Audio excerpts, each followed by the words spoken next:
Bam! Isang mabilis at tumpak na slash ang pinakawalan ni Woojin na matagumpay namang tumama sa ilong ng baboy mga sir. Kaya naman, isang malakas na alingawngaw ng iyak ng Mad Skull ang bumalot sa minahan dahil sa ginawang atake ng ating bida mga Katoon Fam. Habang lumalabas na naman sa kanyang mukha ang isang malahalimaw na ngiti. Nakita naman ng dalawang piglets na patay na ang kanilang ama. Kaya naman nag-iyak ang mga ito sa sinapit ng Padre de Familia. Time's up, game over.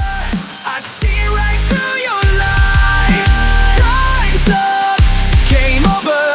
They'll know what's real inside. Time's up, game over. Your empire's gonna fall. Welcome back mga Katoon Fam! Recap muna tayo sa previous chapter. Sa nakaraang kabanata, nasaksihan natin ang pagpunta ni Woojin sa isang minahan upang hantingin niya ang halimaw na Mad Skull. Bago siya pumasok sa minahan, ay nakilala at sumama siya sa grupo ni Jonathan at Claire upang maghunt ng masabing halimaw. Si Jonathan ay ang leader ng Black Marlin Mercenary habang si Claire naman ay ang mabait na mage support ng kanilang grupo. Napagplaniman ng kanilang grupo na si Jonathan sa tulong ng support buff ni Claire ang magsisilbing bait upang mapasunod nila ang halimaw sa ginawa nilang bitag. Sa tagpong ito rin ay unang natunghayan ni Woojin ang magic sa mundong ito na ginawa naman ni Claire mga Katoon Fam. Bagamat nagtagumpay silang mapasunod ang Mad Skull at mahuli sa kanilang lambat, hindi ito naging sapat upang mapigilan nila ng tuluyan ang naturang halimaw dahil sa pambihirang lakas nito at nagawa nitong mawasak ang lambat. Kasunod ng mabilis na pagsugod sa mabait nating mage na si Claire. Buti na lang ay dumating agad ang ating bida upang iligtas si Claire at nagawa niyang mapigilan ang halimaw. Kasunod ng pagsasabi niya na may kumpiyansa na alam niya daw kung paano ang paghunt ng isang Mad Skull. Kaya naman samahan natin si Woojin at alamin kung paano nga ba siya maghunt ng isang Mad Skull mga Katoon Fam. Huwag ninyong palampasin, kaya naman tara na, let's go! Sinisimula natin ang kwentuhan mga sir habang hawak-hawak ni Woojin ang mga sungay ng Mad Skull. Dahil hindi makaabante ang naturang halimaw, sinubukan itong kumawala sa mga kamay ng ating bida.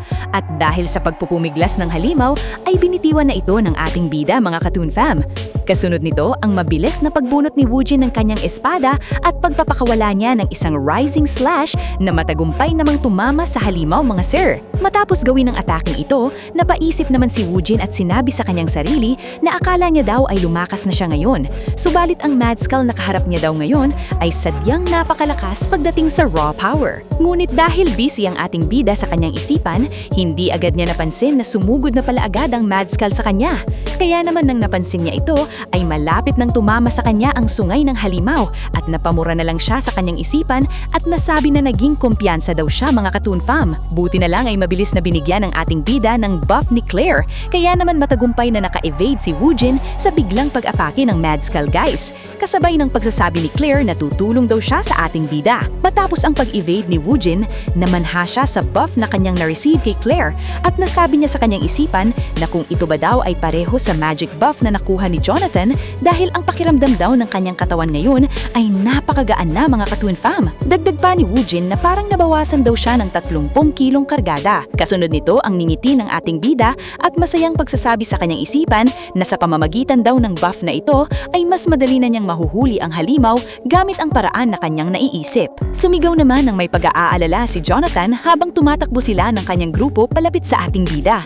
At sinabing kung alam ba daw talaga ni Woojin ang paraan upang talunin ng Mad Skull dahil tutulong daw sila mga sir. Subalit mabilis namang hindi pumayag dito si Woojin at sinabing huwag na daw silang lumapit pa at manatili na lang sila sa likod. Dahil dito ay wala nang nagawa ang grupo ni Jonathan kundi sundin ang sinabi ng ating bida mga Katoon Fam. Matapos nito ay nagharna si Woojin kasabay ng pagsasabi niya na may matatag na boses na sa ngayon daw ay mas madaling tapusin ng Mad Skull na mag-isa lang siya. Kasunod nito ang mabilis na pag-sprint ng ating bida palayo sa lugar na pinaglalaban nila upang pasunurin niya ang halimaw. At habang tumatakbo siya ng mabilis sa tulong ng buff ni Claire, ay nagsalita si Woojin sa kanyang isipan at sinabi na para daw mag-hunt ng isang Mad Skull ay ilang bagay lang ang kailangan mong malaman. Kahit na tinatawag ito na Mad Skull, sa huli isa pa nitong baboy mga sir. Tumatakbo daw itong mabilis ng diretso lang at ang pagliko daw ay hirap na hirap dito mga Katoon Sam. Dagdag pa ni Woojin habang isinasagawa ang evasive maneuvering na ang pinakauna daw ay gagamitin niya ang paraang ito upang mapahinto niya ang pag-aamok ng halimaw.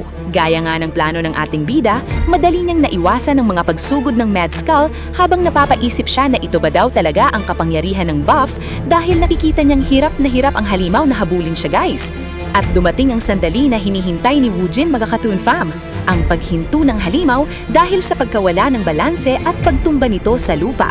Dahil dito ay nasabi ni Woojin sa kanyang isipan na ayos daw ito mga sir. At ngayon para sa kanyang second step. Ang sungay ng Mad Skull ay kasing laki ng isang long sword at ito daw ay nagsisilbing parang kamay for the Mad Skull. Pero ang napakatigas na sungay daw na ito ay hindi basta mapuputol ng espada mga sir.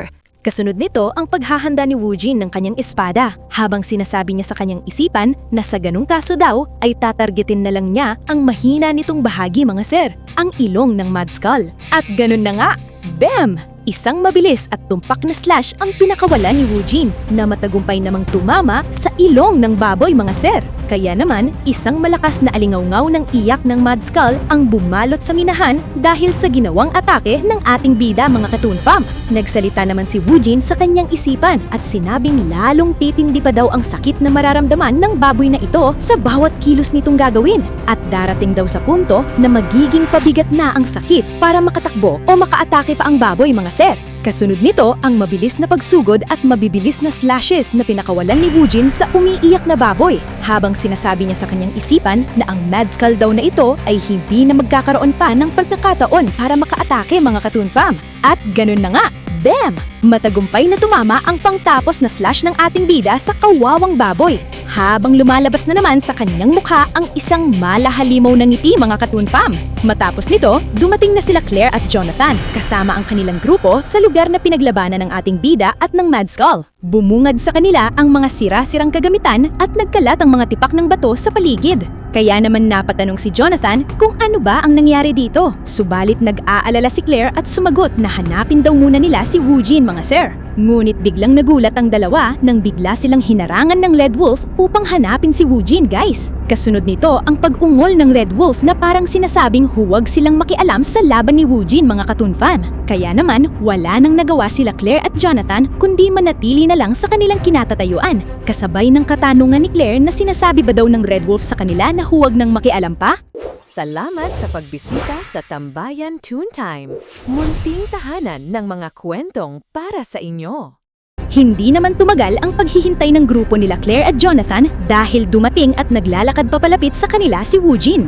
Habang palihim nang inunguya upang ubusin na ang monster essence ng Mad Skull, ay napaisip si Woojin na hindi niya daw kayang labanan ang tukso ng pagkain ng monster essence guys. Napasigaw naman sa gulat si Claire na buhay at ligtas daw ang ating bida. Habang si Jonathan naman ay nagtatanong sa ating bida kung ano na ba ang nangyari sa Mad Skull. Simpleng sumagot naman si Woojin sa tanong ni Jonathan na wala na daw Mad Skull ngayon. Dahil dito ay hindi naintindihan ng lahat ang magulong sagot ng ating bida mga sir. Kasunod naman nito ang pagpapaliwanag ni Woojin na dahil daw kasi ngayon ay isa na lang baboy na handang lechonin ito mga Katoon Fam. Nako, putok-batok na yan guys. Dahil sa nakitang wala ng buhay ang Mad Skull ay napasigaw si Jonathan sa pagkamangha na ibang klase daw si Woojin at talaga ba daw na mag-isa lang siyang tinalo ang Mad Skull dahil wala pa daw siyang nabalitaan na nakapatay ng Mad Skull nang mag-isa lang. Habang tuwang-tuwa ang grupo, may naamoy naman sa likuran nila sa hindi kalayuan ang Red Wolf.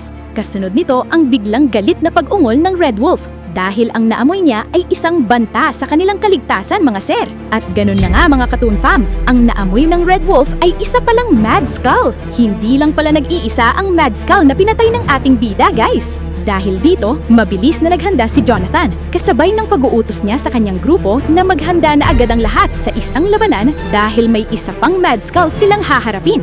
Subalit mabilis naman silang pinigilan ni Claire at sinabi sa lahat na maghintay lang muna ang lahat dahil napansin ni Claire na may kasamang mga piglets ang Mad Skull na ito mga Katoon Fam. Ang Mad Skull sa kanilang harapan ay isang inahing baboy mga sir. Nakita naman ng dalawang piglets na patay na ang kanilang ama. Kaya naman nag-iyak ang mga ito sa sinapit ng Padre de Familia mga sir. Malungkot namang pinatatahan ng kanyang mga piglets ng inahing Mad Skull. Kasunod ng unti-unting pagtatalikod nila at pag-alis ng tahimik sa lugar mga Katoon Fam. Dahil sa ginawa ng Mad Skulls, napatanong naman si Jonathan na aalis na lang ba silang ng tahimik? Malungkot namang sumagot si Claire na siguro daw ay plano nitong palakihin ang mga piglets sa lugar na ito. Napasabi naman si Jonathan na parang nakakakonsensya daw tuloy ang kanilang ginawa. Pero ayos na rin daw ito dahil umalis na lang ang pamilya ng Madskull ng mapayapa. Sumapit na ang gabi at bumalik na ang ating mga bida sa 5th Pioneer City. Sa isang inn ay masayang nagdiriwang ang grupo ni Jonathan kasama si Woojin sa matagumpay nilang mission. Sinabi ni Jonathan na magaling daw ang ginawa ng lahat dahil walang sinumang nasaktan ng malubha sa kanila. Kaya naman, hindi maipaliwanag ni Jonathan ang kasayahang nararamdaman niya ngayon na matagumpay nilang nahuli ang Madskull. Dagdag pa ni Jonathan habang ibinibida sa lahat na ngayon naman daw ang pinakamasayang bahagi ng kanilang paghunt. Ang saya ng paggawa, ang bunga ng kanilang pagsusumikap. Panahon na daw para sila ay magsalo-salo mga sir. At dahil oras na para makuha nila ang kanilang reward sa paghunt sa Madskull, ay tuwang-tuwa ang lahat at nag-cheer guys. Napatanong naman si Claire sa kanyang nakitang rewards dahil ang alam daw nila ay 70 gold coins lang naman. Pero parang mas marami pa daw sa 70 gold coins ang reward na nasa kanilang harapan ngayon. Sumagot naman si Jonathan at nag-flex sa kanyang sarili na pasalamat daw sila sa kanya dahil sa ginawa niya mga sir. Dugtong pa ni Jonathan na hindi lang daw kasi isang Madskull ang kanilang hinarap, kundi dalawa sila at may kasamang mga piglets pa. At dahil mas delikado daw ang trabaho kaysa sa impormasyong ibinigay sa kanila, ay humingi daw si Jonathan ng mas malaking reward. Kasunod nito ang natutuwang pag-flex ni Jonathan ng kanilang malaking reward at sinabing isang tumataginting na 110 gold coins daw ang kanilang nakuha mga Katoon Fam. Tuwang-tuwa naman ang mga kasamahan ni Jonathan at sinabing iyan daw ang inaasahan nila sa kanilang captain. Nagtanong naman si Woojin kay Jonathan na hindi naman daw nila nilabanan at nahuli ang inahing Madskull, pero bakit daw binigyan pa rin si Jonathan ng malaking halaga? Sumagot naman si Jonathan habang nag-flex ng kanyang diskarte at sinabing, iyon daw kasi ay nagsabi lang siya ng kaunting white lie mga Katoon Fam. Dahil dito, tuwang-tuwa na naman ang mga alipores ni Jonathan at sinabing, iyan daw ang kanilang captain. Dugtong pa nila habang nagsisitawanan na kung hindi daw sila nahuli, ay nagiging totoo na iyon. Dahil dito, napabuntong hininga na lang ang ating bida kasabay ng pagsasabi niya sa kanyang isipan na napaka-interesante naman daw ng mga taong ito. Naputol naman ang pag-iisip ni Woojin nang biglang pagtapik ni Jonathan sa kanyang balikat. Kasunod ng pagsasabi ni Jonathan sa kanyang grupo na iniisip niya daw ibigay sa ating bida ang kalahati ng kanilang reward ay kung may hindi agree sa kanyang plano. Napatanong naman si Woojin kung bakit kalahati ang makukuha niya. Masayang sumagat si Jonathan na kung hindi daw sa ating bida ay maaaring namatay na sila parang aso. Kaya naman daw ay pakiusap niya kay Jin na tanggapin ito ng ating bida ng may saya. Dagdag pa ni Jonathan na since mas malaki daw ang kanilang nakuhang reward kaysa sa inaasahan, ay sapat na ito para paghatian nila. At masaya na daw ang lahat dito mga Katoon Fam. Nahihiya namang napaisip si Woojin na kung hindi daw dahil sa buff na nakuha niya kay Claire at sa ginawang trap ng grupo ni Jonathan, ay mahihirapan siya talagang talunin ng Madskull. Kaya naman naging malaking tulong daw sila sa ating bida. Dugtong pa ni Woojin ng masaya na hindi naman pala masama ang lahat ng tao sa mundong ito. Kasunod nito ang pagkuha ni Woojin ng kanyang inumin at pagsigaw na salamat daw sa kanilang lahat. At upang masuklian niya sila, ay si Woojin na daw ang magbabayad ng kanilang inumin ngayong gabi. Tuwang-tuwa naman ang lahat at nag-cheer sa ating bida kasabay ng sigaw nila nang marunong daw gumastos si Woojin. Pabirong sumigaw naman ang isa na papagastosin daw nila ang ating bida ng lahat ng kinita niya ngayon. At gaon na nga mga sir, nagsimula ng uminom ang grupo hanggang sa bumagsak sila sa kalalasing. Habang nagsisiyahan ang lahat, napansin naman ni Woojin na tahimik na naglalakad palabas si Claire. Kaya naman tinanong niya ang babae kung saan siya pupunta. Sumagat naman si Claire na lalabas lang daw upang makapag-practice siya ng kanyang magic. Dahil sa magic, na-curious naman ang ating bida. At ganun na nga, lumipat na ang eksena ang mga Katoon Fam sa labas ng inn at dito tahimik na nagme-meditate si Claire habang binabalot siya ng kanyang aura. Habang tahimik na nagme-meditate si Claire ay pinagmamasdan naman siya ni Woojin. Napaisip ang ating bida na sigurado daw pagod na si Claire. Kaya naman ang pagtitrain niya matapos lang ng kanilang paghunt ay nakaka-impress naman daw guys. Dagdag pa ni Woojin habang patuloy sa pagmamasdan kay Claire na kung dapat rin daw niyang subukang matutuhan ng magic. Hindi ka masisisi Woojin, kapangyarihang magaling si Claire. At doon nagtatapos ang ating Chapter 5 mga Katoon Fam. Sa susunod na episode, patuloy na nagme-meditate si Claire sa labas ng inn habang pinapanood siya ni Woojin. Magsisimula na kaya ang ating bida na matuto ng magic? At anong bagong hamon ang naghihintay sa kanya sa susunod na araw? Abangan! Maraming salamat po sa mga nanood at nakinig sa kwentong ito. Kung nagustuhan nyo, can I get a like and subscribe from you? Malaking bagay at tulong po ito para mag-grow ang munting channel na ito. Don't hesitate to leave a comment na rin po. Again, thank you very much mga Katoon fam. Before I finish this fight, quick plug, subscribe to my channel or you'll miss how it ends.